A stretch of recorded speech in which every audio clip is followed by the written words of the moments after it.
Yo, welcome back to The Fix. It's your boy Nara here with Ari and Javi, and we're joined by a guest of the K9 variety. But before we get to that, that makes sense? Shaggy. Wow. Before we get to that, big ups to our sponsors, Itopia Life Herbos, where cannabis and culture combine for one-of-a-kind experience. Visit them at 10A West Kings House Road, just across from the Canadian Embassy. Also follow them on IG at Itopia Life or their website itopialife.com for the latest info on strains and merch. This video is also brought to you by Lothian's Boutique. Follow them on Instagram at Lothian's Boutique. You can check them out in Portmore at 23 West Tradeway. That's 23 West Tradeway. And you can use my code Ariane10, that's ARIANNE 10, to get 10% off your next bundle purchase. That's Ariane10. Also have a big up Shortcut Barbers for the sharpest of cuts. Shing. Hit up Shortcut Barbers. Steve, big up your damn self. Located at 9 Bronstroff Square. And of course, Lulu's Holistic, guys. Use our code TheFix10 to get 10% off your purchase. It's TheFix10 to get 10% off your next purchase. All right, what was the big ups to our patron as well, DB, and big up Tom. Big up yourself, Tom. You know yourself. In regards to collaborating with modern artists. Mm-hmm. So you're saying modern? Say young. Yeah. Sorry. My bad. But then they see if you say young, you know, probably say I'm not young, you know? Yeah, you know what I mean? Tell us I'm not young. But I'm no problem with I'm just caught up myself. What do we say? What do I say? Younger artists. Do you look for somebody with a certain sort of international quality or that they can cross over, or just see them and you'll rate the music? Or the song always dictate the collab. Okay. So is wherever melody may come up back and I say, well, this sound like this person or this sound like that person. Right? I normally go for people who have great relationships with, like Shense, I have a great relationship with Shense and Ramesh. See, I have a great relationship with Omi. You know what I mean? I have a great relationship with Romian. You'll always see me use Romian for all of things, but it's just relationships. You know what I mean? If me have a bad experience with an artist, I will never use them again. No. I just saw it go, because if you can make music in a free spirit and feel good and have mutual respect for each other craft, you know, without this whole competition and ego thing, then it don't make no sense. That has ever happened to you? Where you had a bad... Can you share? Yes, no. Never asked.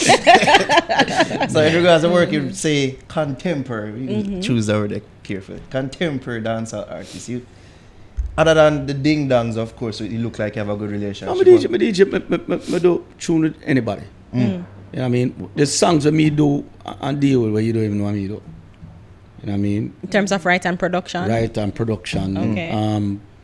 Chica, girl, if you don't care, let me see you put your hand in the air. Them tune, me write them tune there. Songs, Maxi Priest, whatever your eyes can see, my heart can feel. That's why I believe it.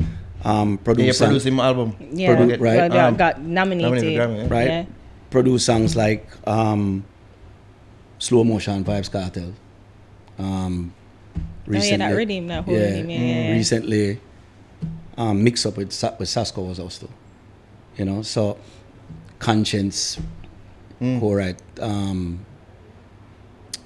Couple Up. As there'll be people watching and say, what about the alkalines and the squashes of this? Yeah, but we do. Alkaline was on my remix. For that love. Yeah. You know what I mean? So, I'm not a partiality. All artists out there, I say I like, you know. I say, oh, them artists are bad, but it still boils along to a relationship. It can be a situation where I meet a person for the first time and then my vibe just not take them. You know how much I rate them. I might say, oh, that DJ are bad, and I'm just pan a greeting at one point. I say, because I just know, say, the energy not right. You know what I mean? I'm just keep it moving. So what would make you consider the relationship to be a bad relationship? Like, what would happen? It could be anything. It could be anything which way you off. The vibe. Yeah, vibe. Everything. Music is vibe. True. That's why I like my working environment for be, you know, lighthearted and everybody who can tell you say when make tune with me at work is a beer joke. If you listen to the interview, it's thing I'm gonna tell you say may end up a laugh more than him do work. You know what I mean? Because it should be that. Yeah. You know what I mean? Me not look on music as work. And I see that too in special, especially the things that you do outside of music. So with that James Corden thing that you did with the Grammy, I thought that was hilarious. I don't take myself that serious. Yes. People take me more serious than me take me serious. You know what I mean? So That's why I people was hoping you'd appreciate the K9 reference. Yeah. I did realize your attempt of a joke. But, I'm just saying, don't quit your day job. Tell him all the time. Comedy is not your thing. Okay. Yikes. You have Ariel over there, so I lose our mind. Oh my God. I knew I shouldn't have bought this. Yeah, but yeah, just, you know, lightheartedness. Yeah. You know, I don't take myself that serious at all. Yeah. We're cool and easy. This genre is, in dancehall, is the coolest genre. I have a song on the name, Take It to the Cool. And I'm serious when I wrote that song because this is the cool factor. Jamaica is the coolest culture. The Jamaican culture, dancehall, reggae culture. Jamaica is the coolest country. It is a fact. Yeah. You look at a country with about 3 million people and you think of the impact it has had on global culture. Yeah. It's astonishing. And I'm so glad you brought that up because we can just switch into the Grammy because in your experience or in your estimation, do you think that the Grammys now can evolve where they can open up the categories to fit more Jamaican local artists like reggae, dancehall, name it, break up the categories? You know, everything boils down with numbers and status and power at the end of the day. Take for instance a Latin Grammy. You know, when Ricky Martin came out with it and started, there was such a force that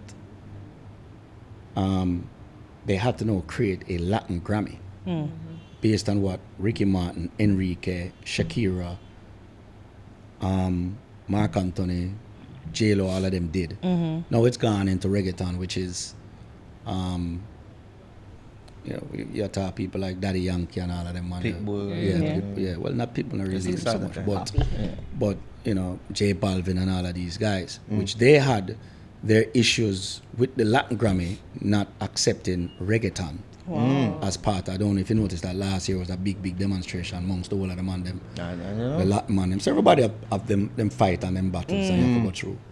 The thing with them, they have overcome theirs in so many ways because they united. They got together. Even what was going on in Puerto Rico when Bad Bunny kind of rallied everybody against the, you know, the madness where they're going down there.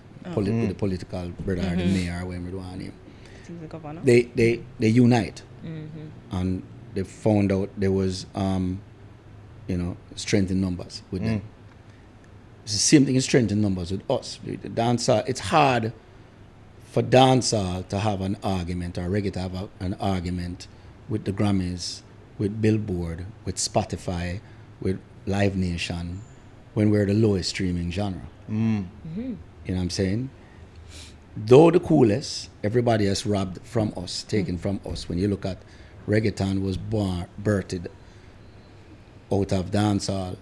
El General and I used to be at Erasmus Hall High School. He was on a one bench, me up on the next bench in a lunchroom. Me a chat dancehall, him a chat dancehall in a Spanish. Right? Him end up we were friends. We hang out together. Him ended up doing Dembo Shabarangs in Spanish. VP will put out the record.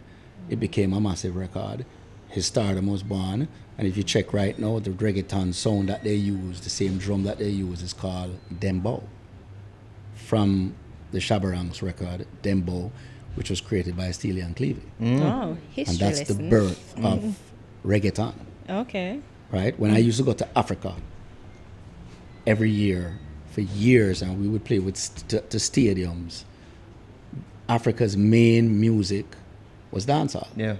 Was not Afrobeat. The Afrobeat that you're hearing now, right, is a hybrid of dancehall and their original Afrobeat that created what is known as Afrobeat. So it's easy for any of the African artists then to come and say everything come from Africa.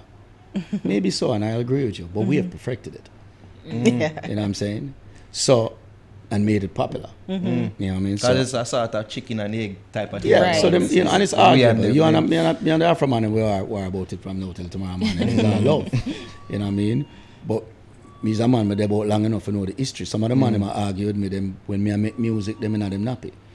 See, so them can't tell me what me I do. Right? Then you have hip hop, where the whole concept of that come from toasting through cooler work and all of them. So if you sit down and look at it, everything that is Lady Gaga, Katy Perry, Rihanna, you name it, that's Grace Jones. Right? First. So let's call a spade, but yet still it's the lowest streaming numbers. So it doesn't give us a seat at the table when your numbers are that low. So though I do agree that dancehall should be recognized within the Grammy, and let's face it, the Grammy has not been super kind to me either. I got a Grammy in 1996 with Mr. Bombastic. Them couldn't deny it. The next time I have it was With Sting. With Sting. You really couldn't deny that time there either, because really and truly we dominated the place. You know? So you know, I don't think there is no favoritism where I am concerned. You So know? you feel like you've been robbed? Well, you look at this now. Was there a bigger album than Wasn't Me ever? No. Okay, was it ever nominated for a Grammy? It Not even was. say if it winning. Never even nominated. Was it? Okay, all right. So What? let's not. We talk to You know, Sean you're- Paul and, you're just and having- him talk about the disrespect I'm getting in terms of like even course. him. You just assume, being say, seen yeah, as it was things like that. nominated. So I always want to know Wow. if you go through them Of things. course. Wow. I've gone through it worse than him. 'Cause Well, you have came to, before, you have right? to, and you know, Yeah. Sean and I speak back and forth because we share these stories. Yeah. You have to understand that in 1993, when we put out "Oh Carolina," "Oh Carolina" was the first dancehall record to go number one in the British chart. Never been done before that. No. We followed it up with Mr. Bombastic. That was the first reggae or dancehall record to debut at number one. First day out is Wow. number one. We did it twice after that with Angel and Wasn't Me, and then with the Hot Shot album. Point I'm trying to make at that point, radio was not playing anything named dancehall. Right? It was not done. And Just- here comes Right? Shaggy. Yeah. So we broke those barriers, brought those barriers down. So, you know, in 1993, I got signed for $1 million. It was a big deal at the time because no regular dancehall artist was signed for that amount of money. But I quickly realized that I was now in a position of power, and now I had to act accordingly, because I am not just carrying my career, I'm carrying a genre now. So then, if me have to reach at an interview at 6 a.m., me did it from 5. Pressure. And if me did it at 6, me late. Wow. You know what I mean? So that was my mentality of how me go through the thing, because I know, say, Britney Spears, them would have say, let's go up Monday morning, we're going to sit down. And them say, okay, who do we have on the agenda? And the record company say, oh, we have Mary J. Blige album coming out. Okay, great, we're going to put $5 million in marketing behind her. Or $2 million in marketing. Who next we have? Shaggy, the banana boat guy? You mean the what does he do? Is it what is that? Well, he's got an album coming out now. Let's put some marketing. No. Let's do some mix show money. So I might get a couple $1,000. They give him $10,000 to mix show budget. I might take that. So you take lime and make lemonade out of it. Because I knew that it was not a level playing field. Never have been at that point. So it wasn't until when Hot Shot happened, though, where you started to move numbers like Michael Jackson and NSYNC and these people, where they Oh, said, they are running that Wait. okay. Yeah. which now led the door open for somebody like a Sean Paul. Because Craig Calman at the time was also in the bidding to sign me, which lost the deal, right? And then went ahead in a bidding war for Sean Paul. You know what I mean? So when Craig Calman lost the deal to me, he had gone to his boss, he was a guy called Roger Ames. Roger Ames was the Trinidadian guy, by the way, was the head of Atlantic at the time. Yeah. I was saying that. And he says, when the bidding was at $500,000, he says, no, he's not going to okay the budget for them to match the offer. And his argument is, it's reggae. You'll never make that money. Well, no reggae at that time has ever sold $1 million. The disrespect. Okay? But after I sent $10 million, there was a bidding war again for Sean Paul. So right? you and then they went back to the same guy again and said, you didn't get me the Shaggy record, you and he sold 10 million. I got this guy Sean Paul, you have to do it. And they went ahead and said, okay, you're right, Shaggy sold that, go ahead. And they matched the offer, and so Atlantic got Sean Paul. Wow. So because of you and what you did, that's how you were able to. Wow, that's cool. Yeah, it's just Yeah. I just got to say back again, you find yourself in the position Yeah. to actually change Influence. Yeah. the cycle of things. Does You know that what I'm ever saying? weigh heavy on you? The weight where you say you But carry? everything weighs heavy on you in life. If you're in it for greatness, you just know you're back off abroad, and you go through it. You look upon you and say, okay. The biggest thing when we did Oh Caroline, everybody listened to the song and say, well, the next song Attorney was bombastic, and I say, but that not sound like Oh Carolina. And I say, yo, I'm not doing no more Oh Carolina. And Sly and Robbie did the Oh Carolina with Tease Me and Twist and Shout. There's a song called Boom Shakalak with Apache Indian, which is the same thing. Boom, boom, boom, Oh Carolina. Tease me, tease me, tease me, tease me, baby. Yeah. Yeah.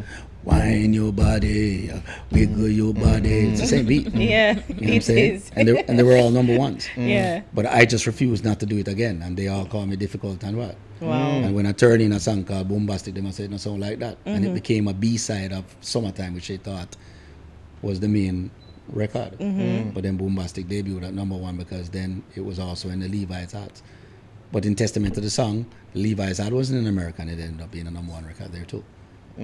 So you have to know, believe in yourself when you make your music and believe in what you say. People are going to say Yeah. that you can't. It's really that it's not that you can't. You can't. So you do. So you've really learned that Grammys, they aren't really validations at this point. It's a nice trophy to have, but they're not It's nice to validating. be recognized Yeah. by your peer, but you should not let it determine who you are or your accomplishments. Yeah. Dancehall should have been recognized 110%. People say, oh, Popcorn, yes, should have been nominated. Absolutely. He had an amazing year. Yeah. You know what I'm saying? But at the end of the day, for us to change the narrative, we're going to have to step our game up. You know what I'm saying? So in terms of selling the records, that's it, just selling? You need streaming numbers to have conversation. If I'm going to have a conversation with the head of Universal about anything dancehall, he's not even going to take the meeting. Why would he? Why would you waste your time? You're in a publicly traded company, seeing which it's all about numbers and making numbers. Why would I take my time out of the day when I'm meeting with Taylor Swift or any one of these people to have a conversation with Shaggy about a genre that doesn't crack numbers at all? Some would say that the playing field is unbalanced, and even It has always been the availability of always. DSPs here locally and in the Caribbean, it's not so much as it is in other regions. Absolutely. Well, the DSPs cannot compete with free. You just are playing my album a little while, I notice you're playing it from YouTube. Free 99. It was a promotional version that was sent to me by your people. See what I mean? So at the end of the day, how can Spotify or any of them compete against free? So it becomes difficult. I think the culture have to change for us to be competitive. You know what I mean? So we might have the cool factor. We'll always have the cool factor because over the years, Jamaica are not but stars. Not a lack of stars. But can our stars move the dial The needle. and move the needle to make people know, start have the right conversations that they need to have? You know what I mean? I think there's a difference between stars and superstars. Well, I think that anybody who is a reggae artist has to be a superstar because it's not a level playing field. Like I said, just to even have a seat at the table, just to even be on a level playing field. You know what I mean? Just to even have a chance, a shot. You have to basically, the odds are always stacked against us from day one. Can we talk more about your work ethic and even being nominated for a Grammy? Because the year that you were nominated, you were everywhere. And Even before that. even before that, Yeah. it seems like to get nominated for a Grammy, you have to campaign. Did you knowingly do that, or was just that you just so happen to be in these places at those I times? was selling a record, bro. Yeah. I was not looking at a Grammy. I was with a guy called Sting, and we did a project that most people couldn't understand. We were from two different genres. Our age difference was there. There's a generational gap, and people were looking at it like, what the is this? You know what I'm saying? Sting and I made a pact that we knew we had something special, and we're going to let people see it. And so we decided we're going to go on every single show. So we weren't getting much streamers. We didn't get a lot of playlists, right? We didn't get radio. There's a lot of things that were stuck against us. But we had us. We had an amazing chemistry, right? We were great songwriters. We were both superstars. And we put ourselves together and we said, we're going to take on the establishment. And But we're you going to take on the place. And we knew that it was so interesting that people wanted to talk to us. Yeah. So we used the only platform that we had to spread the word, and it worked. But I mean, it's strange that you'd say that because Sting and you, in your own right, are international superstars, as you said. But it really was that difficult because Absolutely. It doesn't guarantee, not because I've sold millions of records and he sold millions of records, it does not guarantee us great playlisting.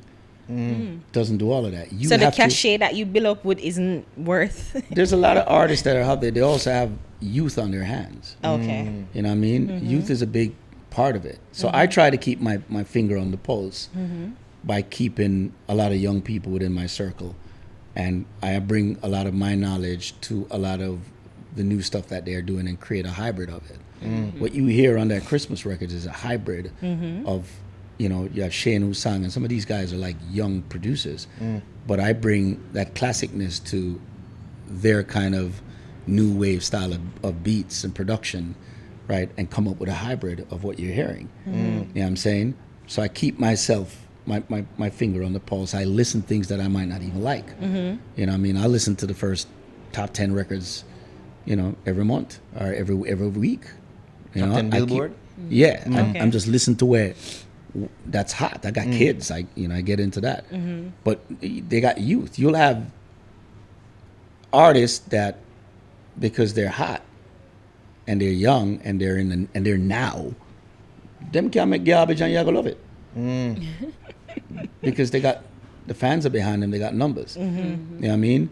I remember at a time that I could probably sing on a record backwards in a Hebrew, and they'd probably eat it all up. Say like hotcakes. Right, because everybody was you're in that now. You're in that pocket. Yeah. You know what I mean? It's called the prime. You know what I'm saying? When you come outside of the prime now, you're gonna have to be very creative to stay relevant. And so much crafty. Very crafty. And that's what my thing has been, where you'll see me come with these off the wall things. You know, I'm not gonna come with exactly what Poppy or anybody I do are, you know, and I just use them, I call them in a reggae genre, or anybody else that is current internationally. I'm not gonna do what they're doing, because why play me then? Them younger, them fresher, them me have to come with something that sounds so unique. You're like, what the hell is this? Undeniably. Eh? Was that transition difficult for you? To from where? Transition From From being prime. the person who could have sing Hebrew backwards and he could have said like hotcake to know you have to seem like you have to fight. No, again. because it was a roller coaster. If you look at the track record of my career, it's been, I'll have a hit and then 3 years after, in a year from here, 5 years after, and then I come up with another monster. I've had more monster records than some of your biggest artists out there. That is true. Yeah. And I've had them on with a fraction of what they had. So you talk about me, I make records where I sell huge numbers of mainstream numbers when I'm not in a mainstream genre. Radio stations don't know how to play me because this song doesn't fit their format. Do you get what I'm saying? Yeah. But I wrote these undeniable things that you couldn't stop but play it. Yeah. You know what I mean? So that's me realizing that because the odds were against me, I had to work 10 times harder, right? Promote 10 times harder, do my music 10 times better than the average person just to even be discussed. match up. Yeah. You know what I mean? So once you recognize that, you have to know. And it's a sad case. We've regressed in a way in dancehall because we don't have that because the numbers are so down. At least at the time when you have me, Sean, and everything, we had those numbers to match to have the conversation. Yeah. Now we don't. You know what I'm saying? We just it's And hard to have. Is the there anything conversation. other than a culture shift that you could see and identify that needs to be changed? That you can say, oh, if we just change that, then probably things will be different. It's a number of things. First of all, you have to change your outlook. You know what I'm saying? You have to set goals for yourself. And you got to have bar. Look at who is the bar and go to surpass that. You know what I mean? You have to make up your mind to work really, really hard. And realize that Jamaica have a thing because we're check for artists them so much. We put them on a pedestal in a way and them I see a mentality outside and the rest of the world don't give a Yep. Yeah, Yes. we've discussed that many a time. You know what I'm saying? I call it the national syndrome. So, you can sit down there and be the big fish in the small pond. But then you just literally you doing it that way is you're taking the whole culture with you. There's no way that Shaggy, Sean Paul and Bob Marley should be the highest streamers in this genre To this day. to this day. There's no way. It's almost like we're grandfathered in. That's all body tissue. To me, all right. Michael Jackson now stream more than Drake. Facts. It's a good comparison. You know what I'm saying? And he's one of them legend artists that stream enough to this day, but Yeah, him not yeah. stream more than the current new crop. Yeah. Unless we change that, we're not going to see the conversation change. You know what I mean? You just said it. Why isn't streaming in Jamaica? And I say, okay, Spotify can't compete with free, but there are things they can do to make it happen. But if there's not a market here, how are they going to even have a competition with streaming to match with the main thing, their main marketplace, or even compete with their main marketplace when we don't have internet to cover the whole thing? You know what I'm saying? It's not that we don't have numbers. If you out of the Caribbean, millions of people Yeah. for the whole Caribbean. So it's not like Spotify can't come here and make $1. I remember when we did our deal with Virgin, I think we did a deal where we carved out the Caribbean. And the record companies gave us to us because the Caribbean never really sold records. This is in like 95, 96, whenever we signed our deal or whatever. After Hot Shot, no record company gave the Caribbean away because Hot Shot sold over 150 million just in the Caribbean by itself. Wow. You know what I'm saying? Wow. So you have to, sorry, no, 150,000 within the Caribbean. With the by Caribbean. itself. They might say Yeah. 150 in the Caribbean. 150 million was Your word. 150,000 Even possible. 150,000 within the Caribbean alone. Yeah. So no record companies were carving out the Caribbean after that. So it certainly showed that we're a force to be reckoned with. But we ourselves have to step up to the plate and change that and let that be known. And yeah, some people will try their best. I mean, you have to give up to like people like Bolt and them man who make sure the work stay at Jamaica. See, myself, I always promote the flag. Sean, we have to do that. Yeah. And we'll let people know, you know what I mean? But at the end of the day, the numbers have to change. And I think the culture has to change as well. Well, they have to look on it. Yeah. You have to look on it on the way they have to start think outside of the box and think global. You can't just think to where, you think they must have visa. You can't just stop on Norman Manley or Songster.